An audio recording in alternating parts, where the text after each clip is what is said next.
What if you decided to stop masturbating for 30 days? Would you suddenly become more energetic, more focused, and more confident? Or is that just another internet myth? This challenge has exploded across social media. Some people swear it changed their lives, others say nothing happened at all. So, what's actually true? The reality is much more interesting than the extreme claims.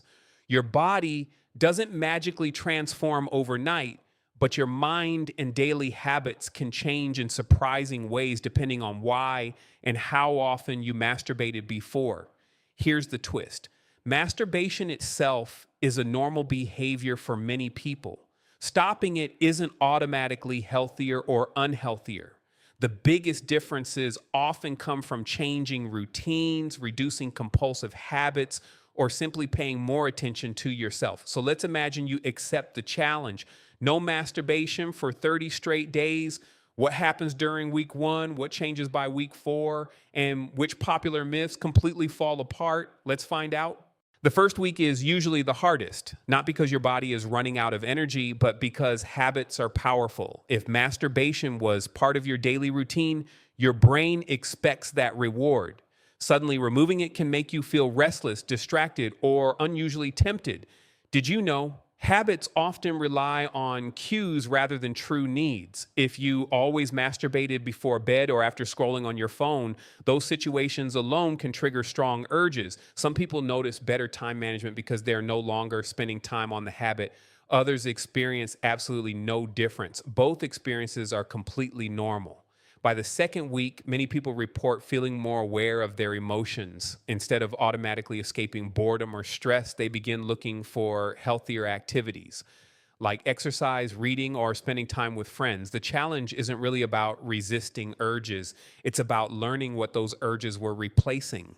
Around the third week, something interesting happens. The challenge often becomes less about masturbation itself and more about self control. Your brain begins adapting to the new routine. Urges may still appear, but they usually don't feel as overwhelming. Some people describe feeling more disciplined because they've proven they can stick to a difficult goal. That confidence can spill into other parts of life, studying longer, exercising consistently, or sleeping earlier. Here's another surprising fact: scientific studies have not shown that avoiding masturbation dramatically increases testosterone over long periods. Any short term changes are temporary. So, if you're expecting superhero strength or unlimited confidence, you'll probably be disappointed. But if you're building discipline, replacing unhealthy habits, and becoming more intentional with your time, those benefits can be very real.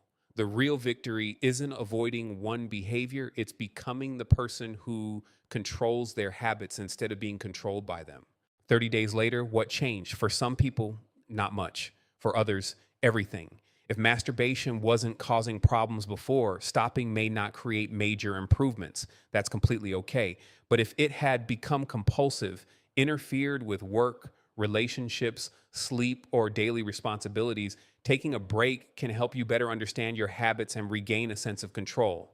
The biggest lesson isn't that masturbation is good or bad. Human behavior is rarely that simple. Instead, ask yourself, are my habits helping me become the person I want to be? If the answer is yes, keep going. If the answer is no, maybe this challenge wasn't about giving something up. It was about making room for healthier routines. At the end of the day, the strongest version of you isn't someone who never experiences temptation. It's someone who makes conscious choices instead of acting on autopilot. And that's a skill worth practicing for far longer than just 30 days.